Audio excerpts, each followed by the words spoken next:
안녕하세요.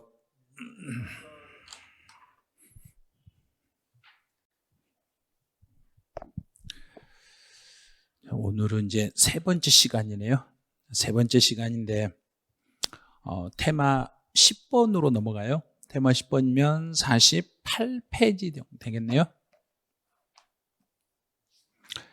이제 지방세로 넘어가는데 지금 이제 테마 내용이 이제 어떤 건 아주 작게 돼 있는 게 있고 어떤 건 좀 길게 돼 있는 게 있을 거예요. 그래서 이제 테마 10번 내용은 취득세의 과세 대상물하고 취득의 유형이 이렇게 들어있어요.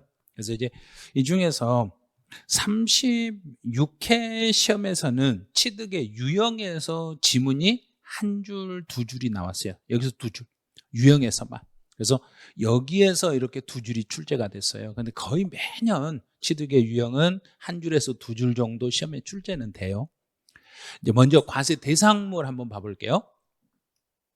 이제 과세 대상이 되는 건 여기다 이제 지금 우리가 이제 배워야 될 세금이 취득세예요. 그럼 이제 여기는 취득세라는 이 세를 이름을 여기다 갖다 붙여봐요. 취득세로 부과할 때 대상이 되는 물건이 어떤 것이 있는가.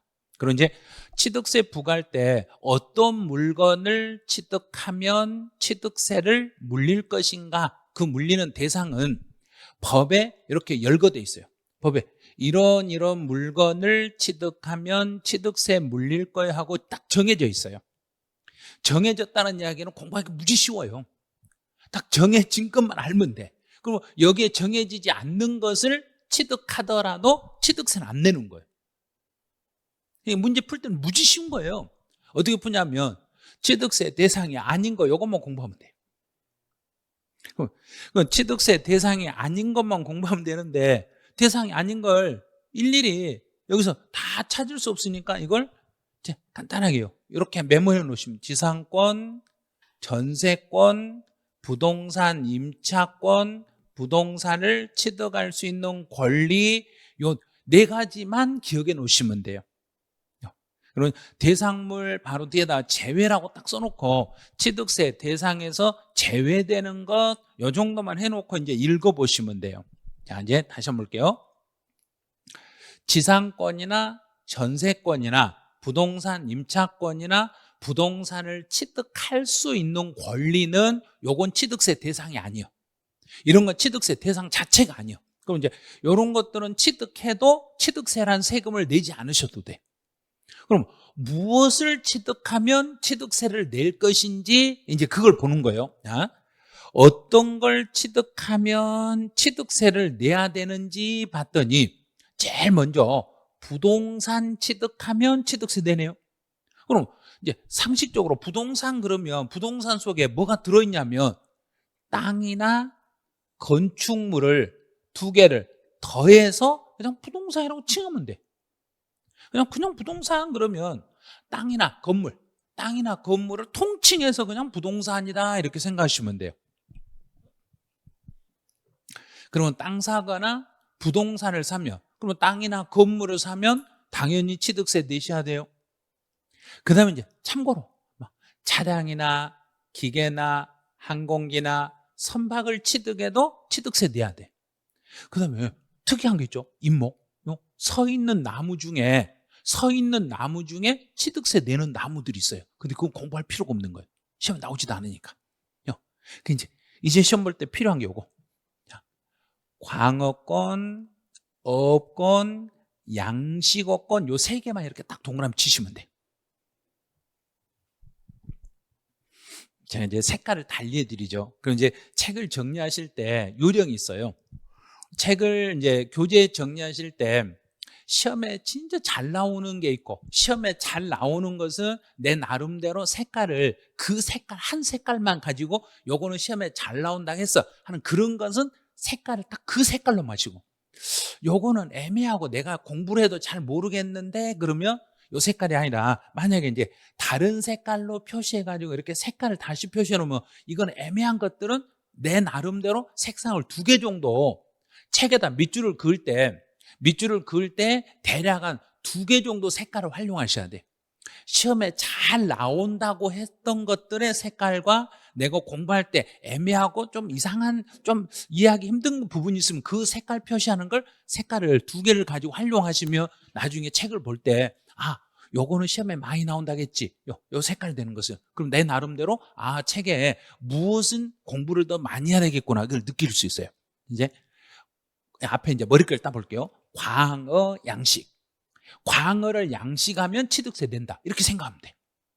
광어권, 어권, 양식어권을 취득했을 때는 취득세를 내야 된다. 그 다음에 이제 체크할 것도 없어요. 회원권, 회원권들도 취득세 대상이다. 그럼 각종 회원권은 취득세 대상이다. 회원권은 따로 공부할 필요가 없어요. 그럼 이제 공부할 때 딱 필요한 거, 광어권, 어권, 양식어권은 취득세 대상이 되는데 지상권, 전세권, 부동산 임차권, 부동산을 취득할 수 있는 권리는 대상에서 제외됩니다. 그러면 끝나는 거예요. 자, 그럼 이제 대상물 다 잡았네요. 대상물 잡았으면 혹시 이제 연습 한번 해볼까요? 연습 안 해도 되네. 연습으로 어떤 것은 대상이고 어떤 건 아니다 할 때 여기를 잘 봐야 돼요. 요거 지상권, 전세권, 부동산 임차권, 부동산을 취득할 수 있는 권리, 요 4가지는 취득세를 물리지 않는다. 요것만 딱 알고 계시면 돼. 자, 이제 두 번째 취득의 유형으로 한번 가보죠. 취득이라는 것은 원시, 승계, 원시로 취득하든 승계로 취득하든, 이건 뭐냐면, 원시라는 것은 내가 처음에 소유권을, 나부터 소유권이 시작하든지, 원시는 처음이든지, 아니면 승계, 넘겨받았든지, 처음이든 넘겨받았든 이런 거 따지지 말고, 그건 중요하지 않아요. 여기서 중요한 건 이거예요. 유상 또는 무상의 모든 취득을 말합니다. 그러면 유상 취득이든 무상 취득이든 취득세는 모두 내셔야 됩니다. 이번 시험에 36개 시험이 여기를 냈어. 유상이든 무상이든 상관없이 취득세를 내셔야 됩니다. 유상, 무상 따지지 말라는 얘기예요. 자, 두 번째, 이제 취득이라는 것은 등기 등록을 하지 아니한 경우라도, 등기나 등록이 안 돼 있을지라도 사실상 취득하면, 그럼 여기서 사실상 취득이라는 이야기는 그 물건에다가 내가 등기나 등록을 안 했더라도 실제 소유권을 주장할 수 있으면, 사실상 취득하면, 이 말은 여기서 취득이라는 이 단어가 뭐냐면 소유권 주장이라는 뜻이에요. 내가 이 물건에다가 이름을 안 썼더라도 내 것이라고 내가 주장할 수 있으면 그때는 취득한 것으로 본다라는 말은, 등기나 등록을 이행하지 않았더라도 그 물건에 실제로 소유권을 주장할 수 있으면 취득으로 보고 세금을 내주셔야 됩니다. 이렇게 해석하시면 돼요. 자, 취득의 이제 유형 다시 한번 볼게요. 취득이라는 것은 유상으로 취득했던 무상으로 취득했던 상관없이, 등기를 했던 안 했던 상관없이 내가 소유권만 주장할 수 있으면은 취득으로 보고 세금을 물으셔야 되겠습니다. 그럼 이제 이번에서는 어떤 식으로 문제를 만드냐면, 민법 등의 관계 법령에 따라서 등기나 등록을 반드시 이행한 경우에 한하여 취득으로 간주합니다. 들렸죠? 등기나 등록을 하든지 안 하든지 상관없다는요. 등기 여부를 따지지 말고 실제 그 물건의 소유권을 주장할 수만 있으면은 그 사람은 취득세를 물으셔야 됩니다. 이제 취득의 유형에서 원시라는 것은 처음이라는 생각, 처음. 원시, 처음. 나부터 소유권이 시작됩니다. 그러면 나부터 소유권이 시작돼도 세금은 내야 돼. 취득이니까. 원시든 승계든 유상이든 무상이든 등기를 했던 안 했던 상관없이 전부 세금을 내는데, 여기서는 이것만 알면 되지. 자, 그럼 나부터 소유권이 시작되는데, 나부터 소유권이 시작될 때 세금 안 내도 되는 게 있어요. 어떤 게 있어요? 그랬더니 차량이나 기계나 항공기나 선박에 대해서는 요 네 가지에 대해서는 원시로 취득했을 때는 세금 안 내도 돼요. 이게 무슨 말이죠? 차량을 차 회사에서 처음 차를 생산해 냈을 때가 원시 취득이에요. 그럼 오늘 우리 자동차 회사에서 자동차를 생산해 내면 이 생산해 낸 이 차량에 대해서는 취득세를 물리겠다, 안 물리겠다? 물리겠다. 그럼 자, 예를 들어 볼게요. 제가 만약에 H 자동차 회사에 차를, 오늘 내가 차 없는 사람인데, 내가 차가 없는 사람인데 오늘 처음으로 차를 하나 사면 나는 원시 취득이다, 원시 취득은 아니다? 원시 취득? 아니다. 내가 만든 게 아니니까, 회사가 만들어 놓은 걸 내가 넘겨받았으니까 나는 승계 취득이다. 그럼 나는 새 차, 처음에 차를 하나 뽑았을 때는 취득세 안 낸다? 낸다? 낸다. 내가 만든 게 아니니까. 그러면 그 자동차 회사는 처음에 만들었을 때 취득세를 낼 것 같다, 안 낼 것 같다? 안 낼 것 같다. 그럼 예를 들어서 이제 H라고 하면 헷갈리니까 현대라고 한번 해볼게요. 현대 자동차에서 자동차 한 대를 생산하면은 오늘 우리 회사에서 생산한 이 자동차는 오늘 만들어 내도 취득세 낸다, 안 낸다? 안 낸다. 그런데 그 만들어 놓은 그 차를 내가 오늘 새 차를, 신차를 하나 뽑았으면 나는 취득세 낸다, 안 낸다? 낸다. 이제 아시겠죠? 그래서 많은 분들이 내가 새 차를 사면 내가 원시라고 생각을 해요. 내가 원시가 아니라 자동차 회사가 원시가 되는 거예요. 그래서 자동차 회사는 세금을 안 내지만 내가 처음에 차를 사는 사람은 취득세를 내셔야 됩니다, 이런 거예요. 자, 이제 두 번째, 승계네요. 승계는 누군가에게 넘겨받은 거. 자, 승계라는 것은 나부터 시작하는 게 아니라 내가 넘겨받은 거. 그러면 넘겨받을 때 유상이든 무상이든 상관없이 모두 다 취득세 내야 돼. 유상이든 무상이든 모두 세금 다 내야 돼. 그러면 예를 들어 혹시 제가 부동산을 상속을 받으면 취득세 내겠는가, 안 내겠는가? 내죠. 증여받아도 내죠. 그러면 취득세 대상이 되는 물건을 유상으로 넘겨받던 무상으로 넘겨받던 상관없이 취득세를 내셔야 됩니다. 자, 의제취득. 여기가 해년마다 시험에 나오는데 36회 시험에서 여기가 또 출제됐어요. 이거 매년 나와요. 기억본 이 지문은 매년 출제되는 지문이에요. 매년이라는 이야기는 37회도 또 나온다는 이야기예요. 또 계속 나온다는 이야기예요. 이제 의제라는 요 단어를 알으셔야 돼요. 의제가 무슨 뜻인지를 알아야 돼요. 의제 취득이라는 이야기는 그게 아닐지라도 그것으로 보는 것을 의제라고 그래요. 이게 아닌데, 분명히 이게 아니에요. 이게 아닌데도 그걸로 보고 세금을 내라고 정부가 말하면 나는 아무 말도 못하고 세금을 내야만 되는 것을 의제취득이라고 그래요. 그럼 의제라는 것은 실제로 내가 그걸 취득했다는 이야기인가, 안 했더란 이야기인가? 안 했다. 취득을 안 했다고 해서 안 했다고 본다는 이야기인가, 안 해도 한글로 본다는 이야기인가? 그렇죠. 안 해도 한글로 보는 걸 의제취득이라고 그래요. 나 안 했다고. 나 진짜 이건 내가 안 했다고요. 네가 한글로 본다고. 네가 한글로 의지한다고. 아니, 나 진짜 억울하다고. 나 이거 한 것도 없는데 왜 나한테 그러냐고. 그냥 네가 한글로 실토하라고. 안 했는데 안 했다고 해야지. 안 해도 했다고. 안 해도 한글로 보는 것을 의제라고 그래. 그럼 의제취득이라는 것은 내가 이 물건을 새로 취득했다, 취득은 안 했다. 취득은 안 했어도 취득한 것처럼 봐가지고 세금 내놓으라는 것을 요걸 의제취득이라고 그래. 엄청 무섭죠, 이거. 그래서 의제취득은 토지의 지목을 변경했어. 자, 이제 지목이라는 단어가 뭔지를 생각해. 지목, 땅의 목록, 땅의 이름, 이 말이야.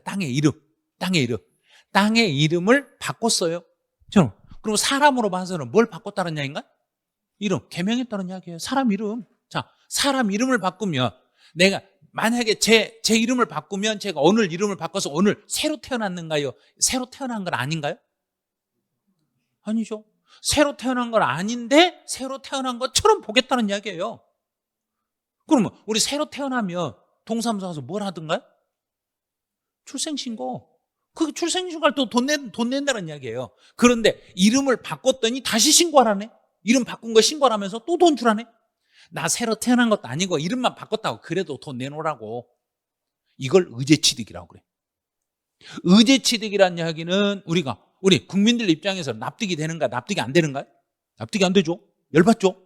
아니 내가 새로 취득한 것도 아닌데 왜 세금 내라고 이렇게 따져. 그랬더니 정부가 뒤에다가 뭐라고 써놨냐면 본다 이렇게 써놨어요. 이 본다라는 말은 상대방한테 의견을 물어보지도 않고 나는 너희들 말 들을 필요도 없이 너희들이 무슨 말을 해도 나는 세금 물릴 테니까 그렇게 알고 있어라. 그게 본다예요. 자, 봐요. 자, 이걸 뭐 한 걸로 본다? 취득한 걸로 본다. 그럼 취득한 걸로 본다는 이야기는 나한테 뭔가 의사를 물어보겠다는 이야기인가? 안 물어보겠다는 이야기인가? 안 물어보겠다는 이야기예요. 네 말 들을 필요도 없이 나 세금 물려버릴 테니까 세금만 내놔, 돈만 내놔라 이 소리예요 이거. 자, 그럼 다시 토지의 지목을 변경했을 때 제일 중요한 거 찾으셔야 돼. 이번 시험에서 이렇게 시험에 나올 거라고 말했는데 진짜로 그렇게 시험에 나왔어요. 그러면 이제 작년 36회 때 이렇게 나왔으면 37회 때는 그렇게 안 나와 이제. 자, 이제 듣기만 하세요. 토지의 지목을 변경해서 그러면 땅의 이름을 바꿨으니까 이 땅을 새로 샀다, 새로 산 건 아니다. 새로 산 건 아니죠. 새로 산 건 아니니까 이미 옛날에 땅 샀을 때 세금 냈겠는가 안 냈겠는가? 냈죠. 그러면 그때보다 값어치가 떨어지면 세금을 더 내놓으라 하겠는가요? 값어치 이름을 바꾸니까 값어치가 올라가면 더 내놓으라 하겠는가? 올라가면. 그래서 시험 문제 나오면 이거 가액이 증가하면 이렇게 시험 문제를 내는 거야. 그런데 이제 문제는 어떻게 냈냐면 가액이 증가 또는 감소하면 이렇게 시험 문제를 내는데 올해 36회 때 딱 그렇게 냈어요. 증가 또는 감소라고. 그럼 그 지문은 틀린 거예요. 그러면 이름을 바꾸면 땅의 이름을 바꿔가지고 그 땅의 값어치가 가만히 있으면 세금 물린다. 값어치가 올라가면 물린다. 올라가면 값어치가 올라가면 그 사람의 의사를 물어보고 물린다. 의사하고 상관없이 물려버린다. 상관없이 바로 물려버리는 걸 이걸 의제취득이라고 그래요. 자, 됐죠요? 토지의 지목을 변경했더니 가액이 증가되면 증가된 부분에 대해서는 취득세를 물려. 조금 어려울 거예요. 자, 가액 증가분은 취득세를 물리는데 가액 증가가 없으면 가액 증가를 안 했으면 취득세를 물린다 안 물린다? 안 물린다. 가액 증가가 없으면 세금을 안 물리는. 가액 증가가 있으면 그때 가서 취득세. 그럼 제일 중요한 거예요 여기. 가액이 증가한 경우에 대해서만 취득세를 물리겠습니다. 이제 니은번은 참고만 하세요. 자, 니은번은 뭐냐면 회사의 주식을 취득해서 과점주주 여기 체크해보세요. 과점주주만 밑줄 그어보세요. 과점주주. 자, 이 사람이 누군가 이제 읽어드릴게요. 그냥 듣기만 하세요. 이런 거 쓰지 마시고. 과반수를 점유하고 있는 주식회사의 주주입니다. 그러면 그 회사의 주주들 중에서 지분이 과반수가 넘었네. 그럼 과반수가 넘었다는 이야기는 상대방 한쪽으로 쏠렸다는 이야기인가 안 쏠렸다는 이야기인가? 쏠렸다. 한쪽으로 쏠리려면 50%면 쏠린다 안 쏠린다? 50%면 쏠린다 안 쏠린다? 안 쏠리죠. 50% 초과되면 쏠린다. 그러면 이상이면 쏠린다, 초과되면 쏠린다. 초과. 이상이면 50% 들어가니까 안 되는 거예요. 그래서 여기서 제일 중요한 것은 요 단어예요. 초과. 50% 초과가 되어야만 한쪽으로 쏠리는 거예요. 그 초과되는 주주를 과점주주라고 그래요. 그럼 시험 문제를 어떻게 내냐면 그 주식을 50%인 주주를 과점주주라 합니다. 들렸죠? 그게 25의 기출문제의 정답이에요. 과점주주는 50%인 주주 그럼 틀린 거예요. 50%를 초과한 주주를 과점주주라 합니다. 그러면 그 회사의 주식을 50%를 초과해서 가지고 있으면 이 사람이 그 회사에 누구란 이야기인가? 주인. 자기 마음대로 할 수 있죠. 그러면 50%가 넘는 사람은 그 회사를 뭐 한 거나 똑같은가요? 그렇죠. 취득, 지배. 그 회사를 지배하는 거나 마찬가지니까 그 과점주주는 그 회사가 자기 거라고 봐서 너 그 회사 가지고 있는 거 네가 취득한 걸로 봐서 너 세금 내놔. 과점주주가 되면 그 과점주주는 그 법인의 부동산 등을 취득한 걸로 본다. 이 말은 그 회사의 물건을 과점주주가 뭐 한 걸로 본다. 그렇죠. 과점주주가 그 회사의 물건을 취득한 걸로 본다 이 말이에요. 왜? 과점주주가 되면은 자기 마음대로 그 회사를 자기 거인 것처럼 할 수 있다 없다? 있다. 자기 쏠리니까, 자기한테 쏠리니까 자기 마음대로 할 수 있으니까 정부 입장에서 봤을 때 과점주주에게 너는 그 회사에 누구로 보겠다? 주인으로 와서 네가 그 회사의 물건에 대해서는 네가 취득한 걸로 보고 세금 내놔. 내가 왜, 나는 그 회사 물건에 관심도 없다고. 나는 관심도 없다고. 알았어. 관심 없는 거 알아. 그래도 네가 지배하니까 네 거로 보고 나서 세금 내라고. 아니 그래도 내가 네 걸로 보고 내라고. 네 말 안 들어. 뭐라고 썼는가? 본다. 그럼 상대방 과점주 말을 들어보고 물린다, 안 들어보고 물린다? 안 들어보고 바로 물려버리겠다 이 말이에요. 그 세법 읽을 때 잘 읽으셔야 돼요. 끝에 가서 본다라고 돼 있는지 추정한다라고 돼 있는지를 잘 보셔야 돼요. 본다라는 말은 상대방 말을 들어주겠다, 안 들어주겠다? 안 들어주겠다. 자, 해결했죠.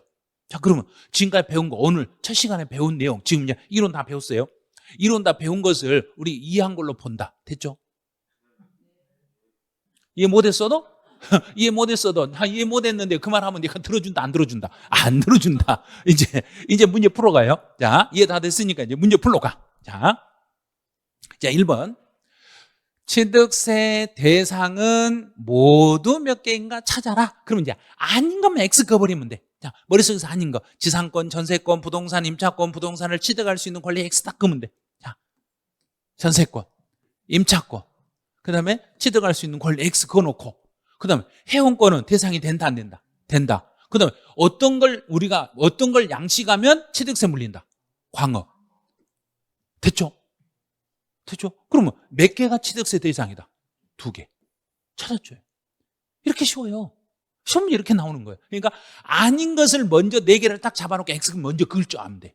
그럼 이제 아닌 거 다시 지상권, 전세권, 부동산 임차권, 부동산을 취득할 수 있는 권리는 취득세는 내지 않는다. 자, 2번째. 취득세가 과세될 수 있는 거죠. 이 내용을 알아야 매년 시험 문제를 풀 수 있어. 요게 매년 시험에 나오는 형태니까. 토지에 지목을 변경했어. 땅의 이름을 바꿨어. 자, 땅의 이름을 바꾼다고 해서 세금 물린다? 값어치가 올라가면 물린다? 그렇죠. 가액이 증가되면 물린다. 요게 36개 기출문제 지문이에요. 올라가면 물린다. 자, 이제 2번째. 기계 장비에 관련 부품을 구입하여 자체 제작했습니다. 자체 제작이니까 내가 만들었는가요? 이미 만들어져 있는가요? 내가 만들었죠. 그럼 원시죠. 원시로 취득했을 때는 차량이나 기계나 항공기나 선박이요. 차량이나 기계나 항공기나 선박은 원시로 취득하면 취득세 물린다, 안 물린다? 물린다. 됐죠? 자, 토지를 취득해서, 땅을 취득해서 등기를 안 했어. 아직 내가 땅을 사가지고 이건 내 땅이라고 내 앞으로 등기 안 했어. 그러면 이건 내 땅이다. 아직은 내 땅 아니다. 내 땅이다. 내 땅이에요. 등기 안 했다고 해서 내 땅 아니면 그러면 저한테 파세요, 땅. 만약에 내한테 팔았어. 그럼 내가 아직 등기 안 했다고 자기 거를 우기면 된다, 안 된다? 이미 돈 받았어요. 돈 받고 이미 팔았으면 상대방이 등기를 하든지 말든지 그건 신경 쓰면 안 돼요. 그래서 일단 소유권을 주장할 때는 등기 여부를 따진다, 안 따진다? 안 따진다. 꼭 생각 잘 하셔야 돼요. 자, 그러면 제가 이 책에다가 이름을 써놨죠. 책에다 강희용하고 써놨어. 제 거라고 써놨어. 근데 여러분들 책에다 이름 썼는가 안 썼는가? 안 쓴 사람도 있죠. 그러면 남의 책인가 내 책인가? 이름 안 썼으니까 제가 뺏어가 버릴 수도 있어요. 그러면 이름을 안 썼다, 등기를 안 했다고 해서 이게 내 것이 아니다, 내 것이다. 내 것이다. 왜? 내가 돈 주고 샀으니까. 내가 집을 사가지고 내 앞으로 등기를 꼭 해야만 내 집이다? 아직 등기를 안 했어도 내 집이다. 안 했어도 내 집이다. 그렇잖아요. 토지를 취득해서 등기를 하지 않았더라도, 등기 안 했더라도 이 땅은 내 땅이다, 남의 땅이다? 내 땅이다. 내 땅이니까 취득세 낸다, 안 낸다? 당연히 낸다. 등기 안 했다고 해서 안 내고 버티면 안 돼. 자, 이것도 시험 문제였어. 이제 4번째. 공유수면을 매립하거나 간척이요. 이게 바로 공유수면 매립이나 간척. 이거 뭐냐면 원시. 자, 원시. 그러면 토지를 원시로 취득했을 때, 땅을 원시로 취득했을 때는 세금 안 낸다, 안 낸다? 자, 잘 생각해 보세요. 원시로 취득은 과세하는데 단 예외적으로 차량, 기계, 항공기, 선박만 원시는 안 낸다. 차량, 기계, 선박, 항공기만 안 낸다. 그리고 요 네 개를 뺀 토지나 건물은 원시로 취득해도 세금 안 낸다, 낸다. 낸다가 되는 거죠. 자, 그럼 이제 여기서 주의할 게 원시로 취득할 때는 원칙은 과세가 되는데 예외적으로 과세를 안 하는 것들이 뭐가 있는지를 이걸 찾아야 돼. 그러면 첫 번째가 차량, 두 번째가 기계, 세 번째는 항공기, 네 번째가 선박. 요건 빼고 이 네 가지는 원시로 취득해도 세금을 안 내지만 이 네 개를 제외한 나머지, 그러면 토지는 이 네 개 들어간다, 안 들어간다? 안 들어가죠. 그러면 이 네 개를 제외한 토지나 건물은 원시로 취득해도 세금 안 낸다, 낸다? 낸다. 그러면 자, 낸다. 그러면 니은만 안 내니까 기역, 디귿, 니을, 기역, 디귿, 니을 이렇게 찾으시면 돼요. 이 내용, 이 네 가지만 분석을 해놓으시면 취득의 유형에서 나오는 문제들은 싹 풀 수 있어. 요것만 알면 싹 풀어낼 수 있어요. 이제 문제 3번 가서 다시 한번 연습해 볼게요. 자, 해운권. 해운권은 취득세 안 낸다, 낸다? 낸다. 됐죠? 대상물이다 그랬으니까 맞았네요. 취득의 범위에는 현물 출자에 의한 승계 취득. 자, 승계 취득이란 이야기는 유상, 무상 모두를 포함한다, 유상만 포함한다? 모두. 그러면 현물 출자도 유상이다, 무상이다? 자, 이 말 뜻을 모르는 거예요, 지금. 자, 현재 가지고 있는 물건을 자본으로 제출했습니다. 이 말은 뭐냐면 내가 가지고 있는 물건을 어떤 회사한테 주고 회사로부터 주식을 받았어요. 이게 현물 출자예요. 내가 지금 이 건물이 100억짜리예요. 이 건물 100억짜리를 어떤 회사에다가 주고 회사에서 100억에 상당하는 주식을 받았어. 그러면 회사 입장에서는 그 건물을 공짜로 가져왔다, 돈 주고 가져왔다? 돈 주고. 주식이 돈이잖아요. 그러면 유상이죠. 유상승계 취득이니까 취득세 안 낸다, 안 낸다? 낸다요. 이것도 포함합니다. 됐죠? 이제 3번 아직 안 배웠으니까 잠깐 보려. 됐죠? 이거 보죠. 전세권. 얼른 기억. 지상권, 전세권, 부동산, 임차권은 취득세 대상이다, 대상은 아니다? 아니다. 틀렸네. 세상 쉽죠? 지문으로 나서 복잡한 것처럼 보이는데 상당히 쉬운 거거든요. 그 다음 다시요. 등기나 등록을 요하는 취득세 대상에 대해서는 사실상 취득하며, 그러면 등기나 등록을 꼭 해야 된다? 안 해도 된다? 안 해도 된다. 등기나 등록을 안 했더라도 실제로 취득한 걸로 보고 세금을 내시면 돼. 등기를 꼭 하는 게 아니에요. 등기나 등록을 안 했더라도 취득세는 신고하고 납부하셔야 됩니다. 그 말이에요. 자, 3번은 아직 안 배웠으니까 잠깐 보려. 과점주주. 우리 과점주주들은 그 회사의 물건을 취득한 걸로 본다, 안 한 걸로 본다? 한 걸로 본다. 자, 거기까지만 기억하시고, 이건 약간 이제 좀 난이도 있으니까 좀 더 공부를 한다면 이게 풀으셔야 돼요. 이제 한 페이지 넘겨보시면 이제 지문으로 한번 가봐요. 자, 지문. 1번에서 취득세 대상이 되는 게 이게 딱 나오면 쭉 읽으면서 부동산, 차량, 기계, 항공기, 선박, 임무, 그다음에 광어권, 어권, 양식어권, 그 다음에 뒤에는 다해운권. 자, 다해운권. 해운권을 취득한 사람에게 부과. 오, 맞았네. 그럼 이 속에 지상권, 전세권, 부동산, 임차권, 부동산을 취득할 수 있는 권리만 안 들어가면 돼. 자, 2번 나왔네요. 지상권, 전세권, 부동산, 임차권, 이게 보이는 순간 요 세 가지는 취득세 물린다, 안 물린다? 안 물린다. 자, 안 물린다. 됐네요. 연결됐죠? 그럼 3번. 여기서 토지 개념은, 토지를 봐보죠.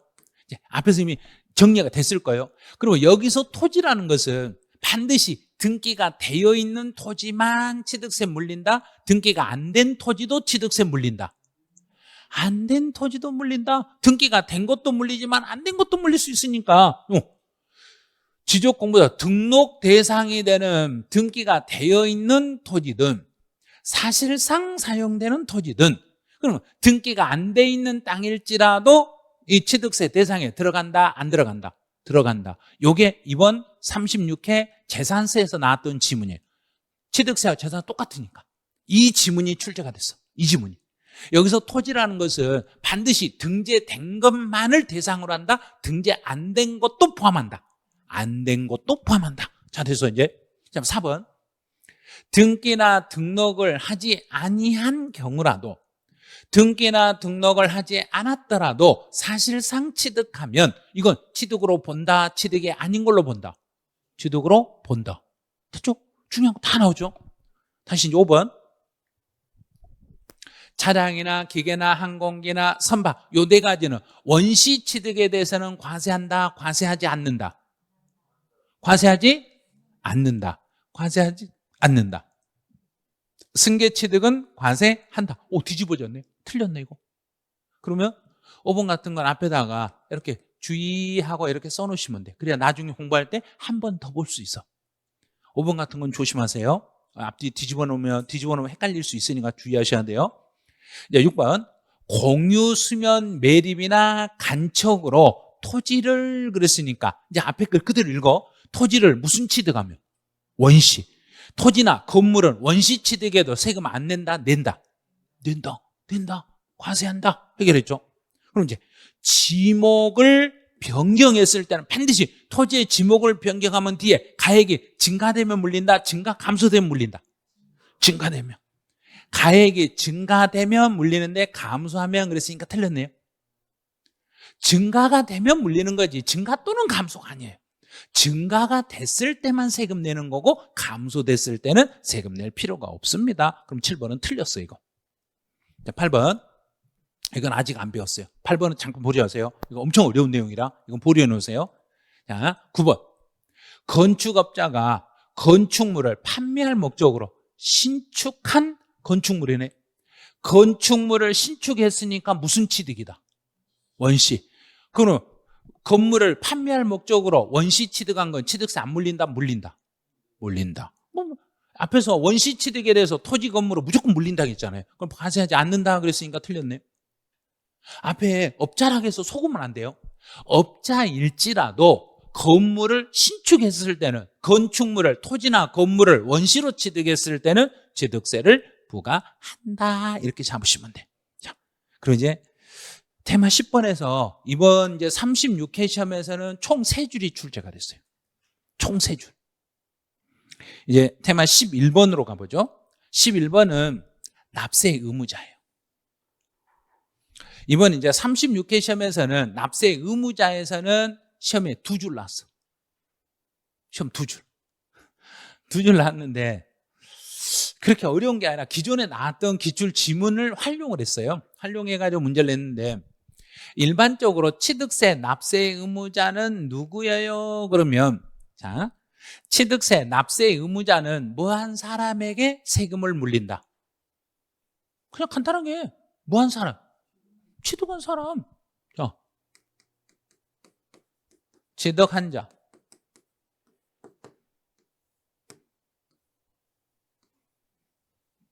앞에 세 글자가 숨어져 있어요. 자, 여기서 취득한 자인데 이때 취득한 자는 등기나 등록을 꼭 한 취득한 자다. 등기를 안 해도 되는 취득자다. 안 해도 된다. 등기나 등록을 하지 않았더라도 이걸 세 글자로 줄여보세요.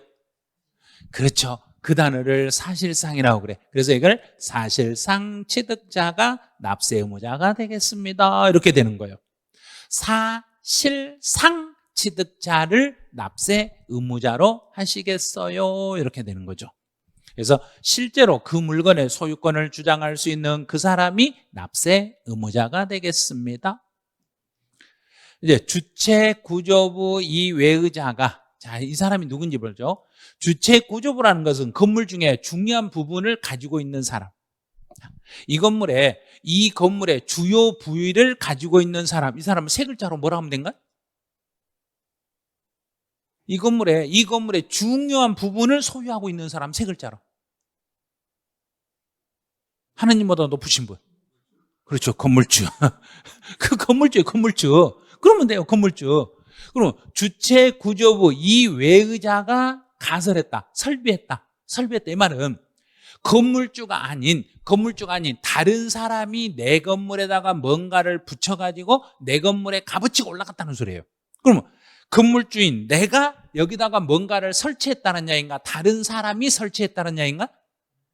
다른 사람, 건물주가 아닌 사람, 다른 사람이 설치했어. 그러면 다른 사람이 설치하더라도 이 건물의 값어치가 올라가는가요? 설치한 것에 그 물건 값이 올라가는가요? 예를 들어서 이 건물에다가 지금 우리 에스컬레이터가 없죠. 엘리베이터가 있는데 에스컬레이터를 여기다가 설치하면 건물주가 아닌 세입자가 에스컬레이터를 설치하더라도 에스컬레이터 값어치가 올라간다? 건물의 값어치가 올라간다? 건물 값어치가 올라가니까 설치한 사람에게 세금을 물린다? 건물주에게 물린다? 건물주. 자, 건물주 이름을 누구라고 했는가? 주체구조부 취득자. 그래서 세금은 주체구조부 취득자, 네가 세금 내놔라 이런 거예요. 가설한 사람에게 세금을 물리겠다? 건물주에게 물리겠다? 건물주에게 물리겠습니다. 이게 36개 기출문제예요. 별것도 아니죠. 이제 37회 때 나오지도 않아요, 이런 거. 이제 건물주가 아닌 다른 사람이 이 건물에다, 예를 들어 볼게요. 그러면 자, 이 건물에 지금 우리 학원 건물 1층에 은행이 있어. 은행이 세입자로 들어왔어. 은행이 세입자로 들어와가지고 우리 건물에다가 이 건물에다 큰 금고를 설치하면, 금고를 설치함으로 인하여 이 건물의 값어치가 올라갔을 때는 은행이 설치했으니까, 임차인이 설치했으니까 임차인이 취득세를 낸다? 건물 주인이 취득세를 낸다? 건물주인이 취득세를 내겠습니다, 그 말이에요. 이 건물의 값어치가 올라갔는데 값어치 올라간 사람의 당사자는 건물주니까 건물주에게 세금을 물리겠습니다. 자, 두 번째, 토지의 지목을 변경했을 때는 어떤 경우에만 세금 물린다? 가액 증가. 요 가액 증가, 이것만 잘 보면 돼. 가액이 증가. 가액이 증가됐으니까, 지목을 변경했으니까 새 땅을 샀다는 이야기인가? 땅을 새로 산 건 아닌가요? 새로 산 건 아니죠. 새로 산 건 아니지만 내 땅의 값어치가 올라갔으니까 그 땅 주인이 세금을 내는 거예요. 그런데 땅 주인이 내는데 지목을 변경하면서 값어치가 올라갔으니까 변경 시점에 그 땅을 새로 산 사람이다, 가지고 있는 사람이다? 가지고 있는 사람이다. 새로 산 건 아니니까 이름만 바뀌었을 뿐이고 그 땅을 소유하고 있는 이 사람에게 세금을 물리겠습니다. 이렇게 가는 거죠. 변경 시점의 소유자를 납세의무자로 하겠습니다. 자, 요거는 조금 주의하셔야 돼요. 환지 계획에 따라 공급되는 막 이런 말이 있는데, 환지란 말이 뭔지 알죠? 환지. 환지는 뭘 환지라는가요? 땅을 바꿔준다. 다른 땅을 바꿔준다. 자, 환지했어. 환지하면서 환지로 받은 사람은, 이거 땅 주인이 환지로 받았는가요? 공사한 사람이 환지로 받았는가? 땅 주인. 그럼 땅 주인 그러면 돼요. 여기서 땅 주인이 누구예요? 그랬더니 거기에 참여한 조합원이요. 참여한 사람 조합원, 땅 주인. 이게 조합원, 이게 땅 주인이에요. 그러면 채비지나 보류지가 뭔지. 그럼 채비지가 뭔지는 알죠? 공법에서 이미 배웠으니까. 아니요, 저희는 배운 적이 없는데요. 저희는요, 공법에서요, 저런 거 알려주지도 않아요. 채비지와 보류지가 뭔지. 자, 그러면 아주 실감나게 알려드릴게요. 제가 이제 오늘 이렇게 옷을 입고, 오늘 이 옷이 좀 구겨져 가지고 월요일 날 제가 세탁소에 이 옷을 맡겼어. 그럼 이 옷이 땅이라고 생각해 봐요. 이 땅 주인은 누군가요? 나. 됐죠? 입고 있는 나죠? 그런데 이거를 내가 세탁소에다 맡겼어. 그럼 세탁소에서 내 땅을 뭐 쫙 해줄 때 뭐 해주는가? 피워주죠. 그걸 이제 사업 시행자라고 그래. 자, 세탁소 주인이 딱 피워줬어. 그리고 우리 집에 이 세탁물을 다시 갖다 주면서 요구한 게 있는가 없는가? 있죠. 세탁비 주세요 그랬어요. 그랬더니 주머니 뒤집으면 돈이 없네. 내가 돈이 없으니까, 그러면 안 되겠네. 돈이 없으니까 얼음 팔 뜯어가세요. 그 물건 중에 일부를 비용으로 대체해서 주는 것을 채비지라고 그래요. 자, 봐요. 비용으로, 땅을 비용으로 대체하는 거. 내 땅 중에 일부를 띄어가지고 비용으로 상대방한테 지불하는 것을 채비지라고 그래요. 그럼 이 채비지는 땅 주인이 받았는가요? 땅 주인이 공사한 사람한테 띄워줬는가? 공사한 사람한테 줬죠. 그러면 채비지를 가져간 사람은 땅 주인이란 이야기인가요? 공사한 사람이란 이야기인가? 공사한 사람. 공사한 사람을 이름을 뭐라고 쓰냐면 사업 시행자 이렇게 쓰시면 돼. 이 사람을 사업 시행자라고 그래. 이제 보류지라는 거 뭐냐면 공사를 하다 보면 제가 이거 공사 여기 땅 좀 고르게 좀 피워주세요 그랬어요. 피워주세요는 다 피웠어.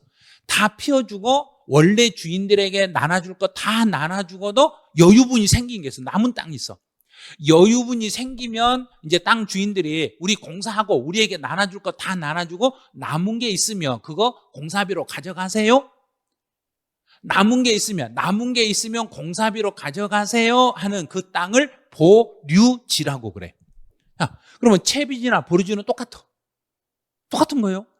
채비지나 보류지는 땅 주인들이 누구에게 넘겨주는 거라는 이야기인가? 사업시행자. 공사한 사람의 사업시행자한테 넘겨주는 땅을 채비지나 보류지라. 그러면 채비지나 보류지의 소유권은 원래 주인에게 있다, 공사한 사람한테 넘어갔다. 원래 주인이 누구한테 줘버린 땅인가요? 이 사람 줘버렸잖아. 이 사람 줬으니까 이제 이 땅들에 대해서요, 채비지나 보류지의 권한은 이제 조합원에서 누구한테로 넘어와 버렸는가? 사업시행자. 그럼 세금도 누가 내야 되고? 사업시행자가 세금을 내셔야 됩니다. 그럼 이 사업시행자가 자기 앞으로 등기를 꼭 해야만 세금을 낸다? 안 해도 낸다? 안 해도 내겠습니다. 이렇게 되는 거죠. 그러니까 별로 어려운 거 아니에요. 내용 딱 보면 이런 용어들만 풀어버리면 그냥 풀려요. 다들. 그다음에 여기는 잠깐 보류하세요. 이제 환지 계획에 따라 뭐 이거는 이 칸은 보류하시고, 이제 외국인 소유. 자, 이제 한 칸 밑으로 내려요. 외국인 소유 물건을 수입했어요. 자, 그럼 외국인 소유 물건을 우리 외국인 소유의 부동산 수입할 수 있는 거 없는가요? 생각하시는 분 있어요 또? 있기는 어디 있어요? 외국에 있는 땅을 우리나라 어떻게 수입해 와요? 외국에 있는 건물을 어떻게 수입해 와요? 안 되죠. 그래서 부동산은 수입 대상이 안 되는 거예요, 그거. 그러면 외국에 있는 차량은 우리나라로 수입해 올 수 있는 거 없는가요? 있어요. 있죠. 그러면 외국인 소유의 차량을 우리나라로 가지고 들어오면은 우리나라에서는 취득세 안 물린다? 물린다. 우리나라 영토로 처음 들어왔으니까. 우리나라 영토로 들어오면 취득세 물리는데, 우리나라 영토로 가지고 들어올 때 제일 먼저 잠깐 하고 세우는 사람이 누군가요? 그렇죠. 세관 직원이죠. 세관 직원이 세금 내고 가지고 들어가세요. 세금 안 내면 안 됩니다. 자, 이거 내 것이 아니라 외국인 거예요.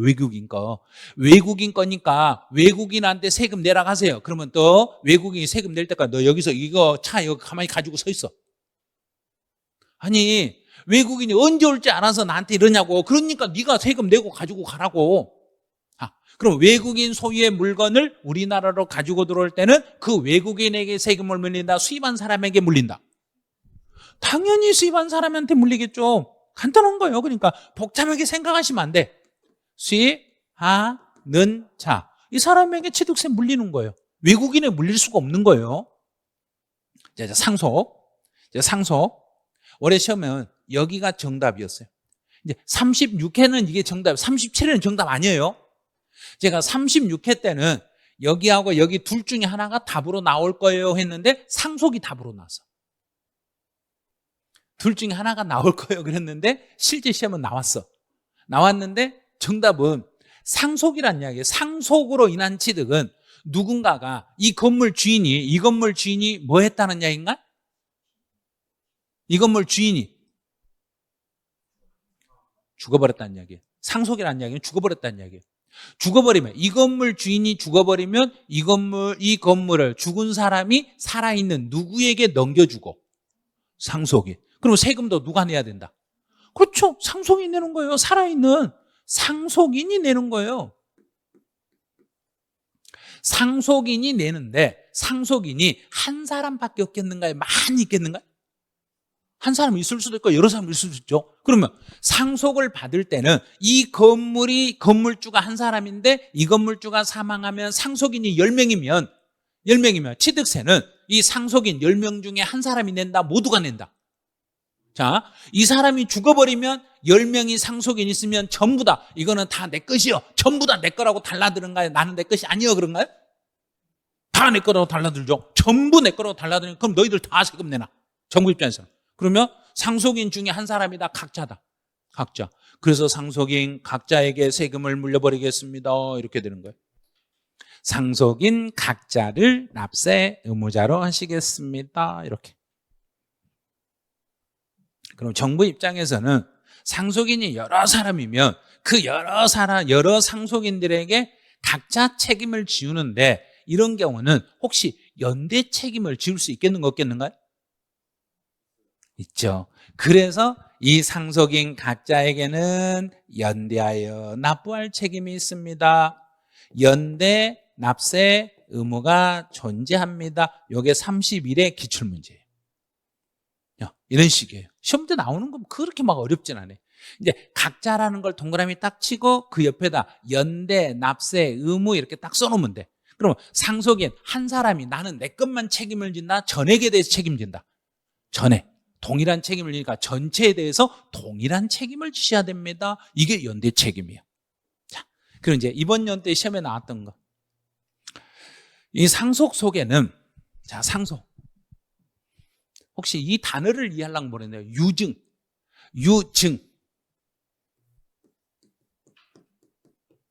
자, 유증이 뭐냐면 유언이에요. 유언. 마지막 증언. 가시기 전에 마지막 증언. 마지막 증언은 상속으로 보겠는가요? 증여로 보겠는가요? 자, 유증이라는 거 이런 거예요. 드라마 보면 유증 많이 나오잖아요. 유증을 딱 나오는데 어떻게 나오냐? 내가 뭐 하거든, 그런가요? 죽거든. 내가 죽거든 내 재산 전부를 누구에게 줘라, 이렇게 유언을 해. 그럼 유언은 상속으로 본다, 증여로 본다. 제가 뭐 하거든 그랬는가요? 죽거든 넘겨라 그랬으니까 살아서 있으면 넘겨라, 넘기지 말아라.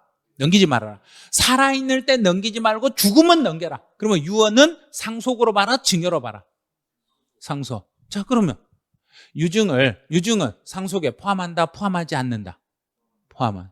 이번에 시험에서 포함하지 않는다, 이렇게 시험에 낸 거예요. 그러니까 세부적으로, 엄청 세부적으로 냈어요. 그냥 죽는 것만 상속이 아니라 유언을 하는 것도 상속이다, 이렇게 문제를 냈던 거예요. 이제 조합원용으로 취득하는, 이제 여기만 딱 이렇게 체크하면 돼요. 조합원용으로 취득했어요. 그럼 조합원용으로 취득했으니까 이 물건의 주인은 누구란 이야기인가? 조합원용으로 샀으니까 물건 주인이 조합원이란 이야기예요. 조합원이기 때문에 세금은 누구에게 물린다? 그래요, 조합원 네가 내라. 네 것으로 샀으니까 네가 세금 내야지, 이렇게 되는 거예요. 조합원용으로 취득했을 때는 당연히 조합원이 세금을 물으셔야 됩니다. 시설 대여업자가 대여 시설을 빌려줬어.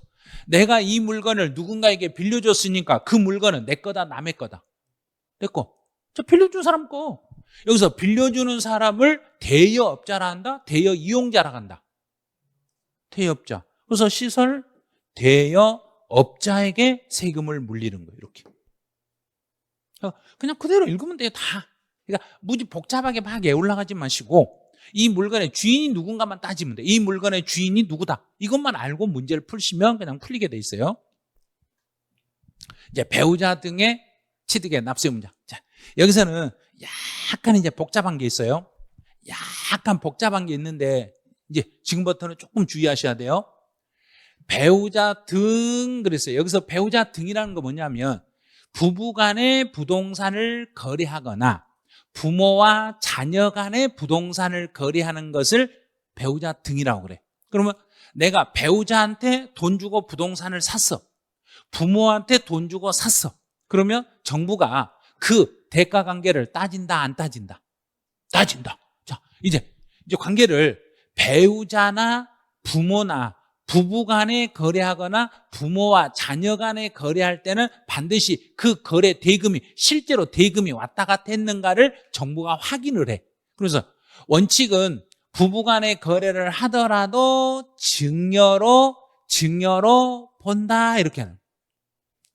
증여로 본다라는 이야기는 부부간의 거래를 할 때는 내가 배우자한테 이 부동산을 돈 주고 샀다고 해도 정부는 내 말을 믿는다, 안 믿는다? 안 믿는다. 안 믿는 내가 아무리 내가 돈 주고 샀다고 증거를 대도 내 말을 믿는다, 안 믿는다? 뒤에 본다라고 했으니까 믿는다, 안 믿는다? 안 믿는다. 뻥치지 마시라고. 배우자한테 무슨 돈을 줬냐고. 안 줬, 당신 주지도 않았으면서 왜 줬다 가냐고. 아니 나 진짜 줬다고. 그랬더니 네 말 안 들어. 당신 말 듣지도 않고 우리는 증여로 봐서 세금 물릴 테니까 그렇게 알아. 그랬더니 해도 너무하시네. 진짜로 돈을 줄 수도 있잖아요. 그런데 왜 아니라고 꼭 그러세요? 그랬더니 그러면 객관적으로 대가가 입증이 되면 이 말 뜻을 기억하셔야 돼요. 객관적으로 입증이 된다는 이야기는 내가 돈 준 사람이 입증을 하면 이 말인가요? 내가 입증 안 해도 이 말인가요? 객관적하고 주관적이라는 거 알죠? 객관적이라는 이야기는 내가 내 것을 나타낸다는 이야기, 내가 나타내지 않아도 이 말인가요? 나타내지 않아도 누가 봐도 돈을 준 것처럼 보면 그거는 인정해 주겠다. 네 말을 네가 스스로 말하지 않아도 객관적으로 누가 봐도 그 돈 준 거나 마찬가지라고 하면 그때는 우리가 인정해 주겠다. 그래서 객관적으로 입증이 되면은 그때 유상으로 봐드리겠다. 그러면 객관적으로 입증이 됐다는 이야기는 실제로 부부간의 거래를 직접 당사자끼리 직거래했다는 이야기, 직거래 아니라는 이야기인가? 직거래 아니라는 이야기예요. 직거래 아니고 국가 기관을 통해서 내가 배우자의 물건을 샀다는 이야기예요. 그럼 이제 내 배우자가 세금을 안 내가지고 내 배우자가 세금을 안 내서 세무서에서 배우자의 부동산을 압류해가지고 세무서에서 강제로 팔아버렸네. 세무서에서 판 것을 내가 세무서에 가서 판 것을 내가 돈 주고 사왔어. 그러면 직접 배우자에게 돈을 주지 않고 국가기관에다 돈을 주고 샀으니까 실제로 대가관계가 입증이 됐다, 안 됐다? 됐다. 주관적으로 입증이 됐다, 객관적으로 입증이 됐다. 객관적으로. 그럼 인정해 주는 거예요. 그때는 유상으로 봐주는 거예요. 자, 두 번째, 파산 선고로 인한 처분. 그러면 파산 선고라는 것은 내 배우자가 파산 신청을 하고 배우자가 법원에다가 부동산을 넘겼더니 법원이 파산 처리를 하고 있는 것을 내가 법원에 가서 내 배우자의 부동산을 돈 주고 사왔어. 법원에 가서 돈 주고 사왔으니까 누가 봐도 돈을 줬다는 게 입증이 됐다, 안 됐다? 됐다. 됐으니까 유상으로 인정해 주는 거예요. 자, 그럼 공매나 경매나 파산 선고는 내가 배우자하고 직접 거래했다, 국가기관을 통해서 샀다. 국가기관을 통해서 샀으니까 유상으로 인정을 받을 수 있어요, 이 말이에요. 자, 세 번째.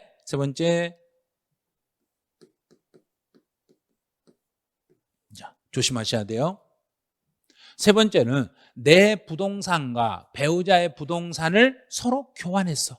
자, 막 교환했어. 자, 내 부동산하고 배우자 부동산하고 서로 맞바꿨어. 맞바꿨으니까 대가관계 입증이 됐다, 안 됐다? 몰라요. 내가 가지고 있는 부동산이 진짜로 내 건지 아닌지 객관적으로 납득이 된다, 안 된다?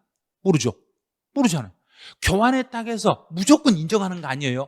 교환했다고 해서 무조건 인정하는 게 아니라 내 앞으로 뭐 된 것만 내 거라고 인정한다는 얘기인가? 두 글자.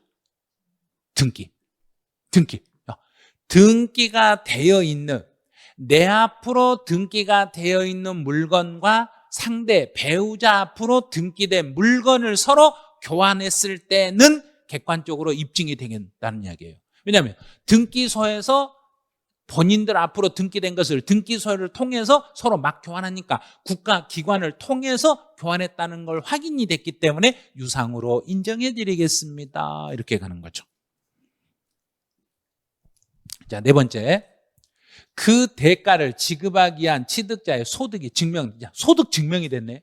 자, 위에 건 신경 쓰면 안 돼요. 지금 이거는 내년부터 개정이 되는 내용이라 개정되고 나면 알려드릴 거예요. 이제 대가를 입증한 금액이 확인이 됐어. 그러면 이제 여기서는 여기만 생각하세요. 소득이 증명이 되었어요.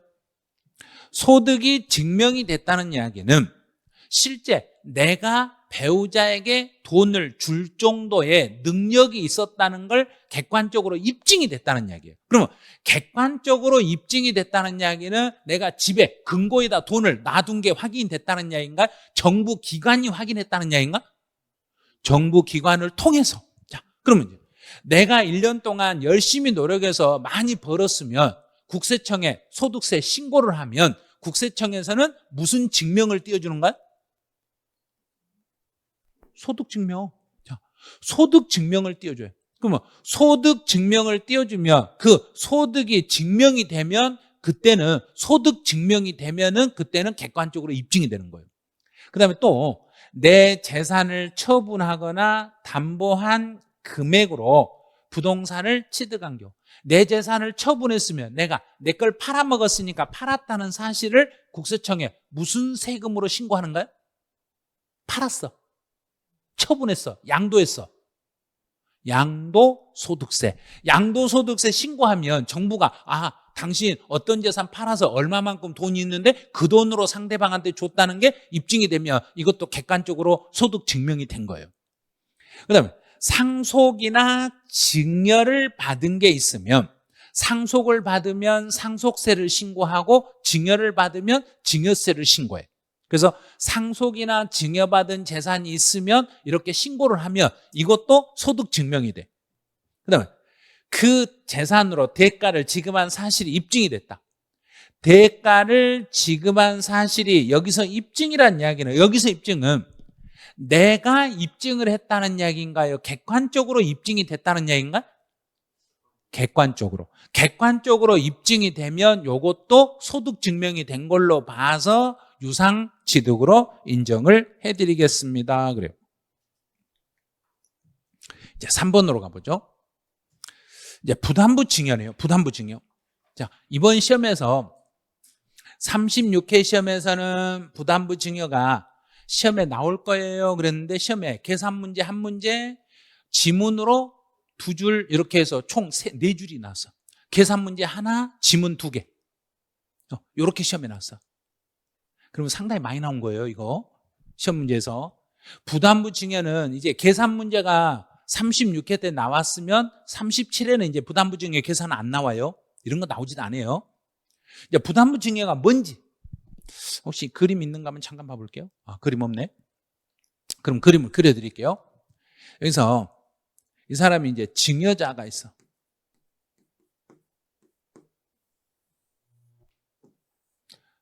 증여를 받은 사람을 누구라는가요? 수증자. 자, 증여를 받은 사람을 수증자라고 그래. 근데 증여자가 갑이고 받은 사람이 을이라고 해봐요.